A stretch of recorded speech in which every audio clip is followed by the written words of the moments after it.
1959, renouncing his U.S. citizenship and proclaiming his intention to sell America's defense secrets to the Soviets. While working at a radio factory in Minsk, Oswald met and married Marina Preskakova, the niece of an alleged KGB official. In June 1962, Oswald returned to the United States with his wife and infant daughter and settled in Fort Worth, Texas. That in itself says that somebody was giving Oswald highest priority, either because we had trained and sent him there and they went along and pretended they didn't know to fake us out, or in fact they had incalcated him and sent him back here and were trying to fake us out that way. But he got a green light that no other American had gotten at that particular point in time. In 1963, Oswald moved his family to New Orleans, where he founded a local chapter of the pro-Castro Fair Play for Cuba Committee. What are you advocating? We advocate restoration of diplomatic, trade, and tourist relations with Cuba. Curiously, he shared an address with the city's most virulent anti-Castro organization. I would very definitely say that I am a Marxist. That is correct. The unconventional life of Lee Harvey Oswald would take yet another strange turn. We knew, for example, that Lee Harvey Oswald was in fact connected to the mob in the following sense. His uncle, a man named Dutz Moret, is a gambler and was connected, at least loosely, to the Carlos Marcello family of the mob in New Orleans.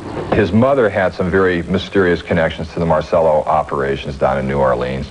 The only thing I'm sure of is that I did not kill President Kennedy. And another thing I'm sure of, I did not raise my children to kill. And Oswald was also very close in 1963 with a man named David Ferry, who was working on a daily basis for Carlos Marcello in the fall of 1963. At the far right is David Ferry in uniform. He was head of the New Orleans Squadron of the Civil Air Patrol. One of his cadets was Lee Harvey Oswald. When Bobby Kennedy had Carlos Marcello deported in April of 1961, around the time of the Bay of Pigs invasion, it was Ferry who flew Marcello back into the country illegally.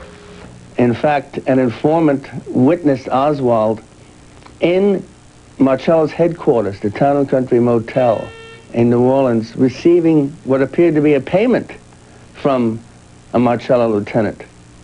This is a scandalous story because Oswald's relationship with organized crime was totally withheld from the American public and from the Warren Commission that investigated the assassination by J. Edgar Hoover, who was calling all the shots. 2:30 a.m., the Lucas B&B restaurant. Only 12 hours before the assassination, two waitresses witnessed a meeting between Jack Ruby and a man they identified as Lee Harvey Oswald. There we are. Thanks. But witnesses claim this secret meeting may have been only one of many contacts between Ruby and Oswald. Thank you. Yeah, take care of them. Testimony suggests a more involved relationship between the two men. Fall 1963, Dallas, Texas, just weeks before the fatal day. One night, Jack had a meeting with several other men, and there were 7 at the table with Oswald being the 7th person. And they were there till about 1 a.m. October 4, 1963, 6 weeks before the president's trip to Dallas. Their conversation, in effect, was planning to kill Governor Connolly, the governor of the state of Texas, for the purpose of opening up the rackets in Texas. Fall 1963, the date of the president's visit quickly approaches. I was at the Carousel Club, and Jack Ruby was talking to a group of the advertising people, and he said Lee Harvey Oswald had been in the Carousel Club, and he was bragging that he had taken a shot at Major Edwin Walker. If Jack Ruby was going to hire somebody to kill the President of the United States, he'd probably hire some kind of nut like Oswald.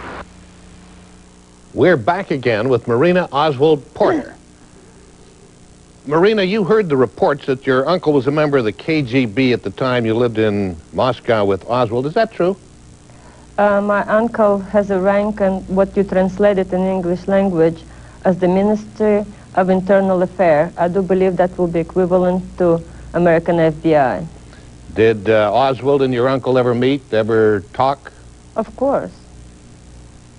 Yes, all the time. I mean, that was my family, and we always have family dinners and visits all the time, and the men discuss politics and whatsoever. And during those conversations, I saw Lee as a very proud American. He always was boasting about young president that was just elected, and that was John F. Kennedy. Well, let me take you back to the weeks before the assassination. I understand someone was impersonating Oswald. In fact, didn't you learn that the impersonator was sometimes accompanied by a woman impersonating you? After the assassination, I've seen lots of documentary when people, certain witnesses do testify to the fact that they saw Lee buying a car, they saw Lee doing this, or him drinking, which he did not drink at all. And then at one point, the FBI asked me to go with them because some witness claimed that it was Lee and I, being pregnant at the time, with certain description of maternity clothes. We were visiting, I think it was a gun shop. So I don't remember visiting any gun shop, but I told the FBI, since my clothes description is so correct, maybe I'm just simply forgot or losing my mind. So we went to the place, and it wasn't, I never have been even near this place. Well, thank you very much, Marina. Sure. We're going to have still more questions for you later in the program. Okay. But next, we'll show you that the conspiracy to assassinate President Kennedy started long before Lee Harvey Oswald dusted off that bolt-action rifle in Dallas. Stay with us.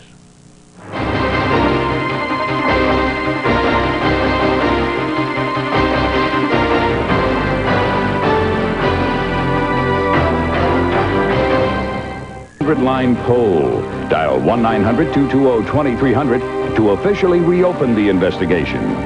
Dial 1-900-220-2311 to let the Warren Commission findings stand. Each call will cost 50 cents. In a moment, exclusive interviews with people who knew the details of JFK's assassination before it happened. Rose Jeremy knew that the president was going to be assassinated. We'll return in a moment with more shocking revelations about who murdered JFK.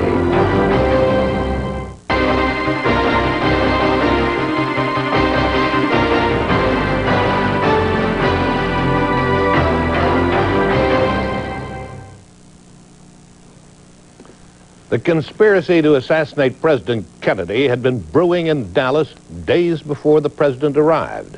The Warren Commission would later overlook this evidence. Obviously, so did the FBI and the Secret Service. But there were people who knew what would happen. One of the most chilling episodes in our story takes us to a desolate Louisiana back road, 2 days before the assassination. A waitress who worked the Seymour bars in Dallas and New Orleans French Quarter, Rose Jeremy, knew many underworld characters. Her employer in Dallas was Jack Ruby. Rose Jeremy was taken to Louisiana State Hospital, where she was later interviewed by the chief of psychiatry, Dr. Victor Weiss. Now, for the first time, Dr. Weiss reveals Rose Jeremy's startling story. Rose Jeremy arrived at East Louisiana State Hospital on the 20th of November.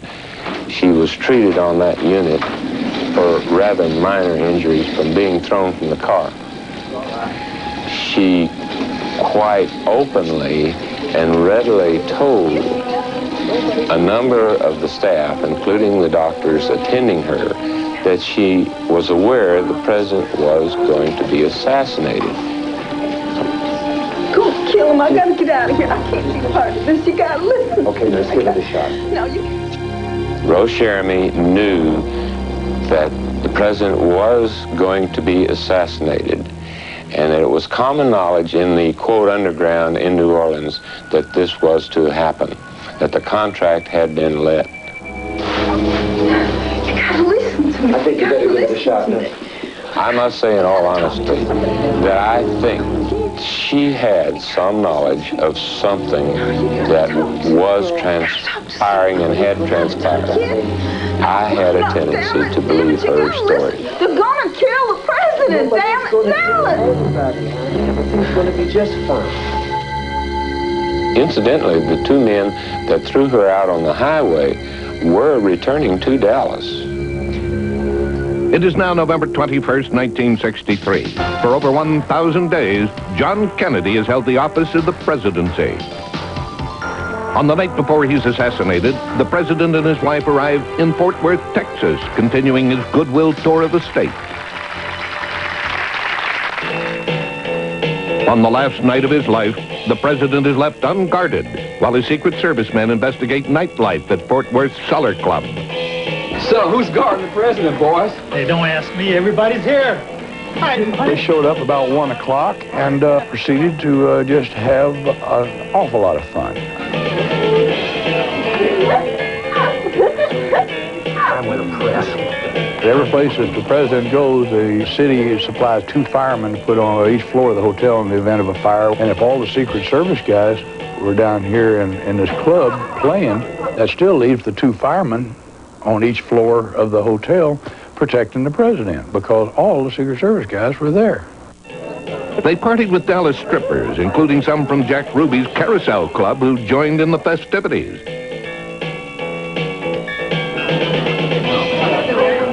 As the party heated up, so did tempers.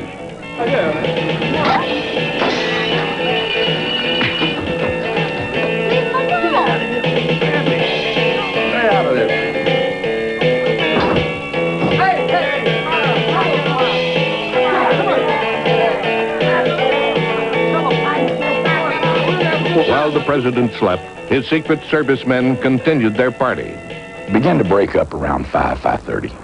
Everybody was just having too much fun. It is the morning of November 22nd. The president will live less than 4 more hours. It is now 11:37 a.m. The presidential entourage has arrived in Dallas at Love Field. The waiting crowd is enthusiastic. The president and first lady bask in a warm reception from the people of Dallas before leaving for a planned luncheon at the Dallas Trademark. With thousands lining the streets, the presidential motorcade slowly makes its way through downtown Dallas. It will be only a matter of minutes before he arrives at the Trademark. I was on Simmons Freeway earlier, and even the freeway was jam-packed with spectators waiting their chance to see the president as he made his way towards the Trademark. The president's car is now turning onto Elm Street and passes by the Texas School Book Depository.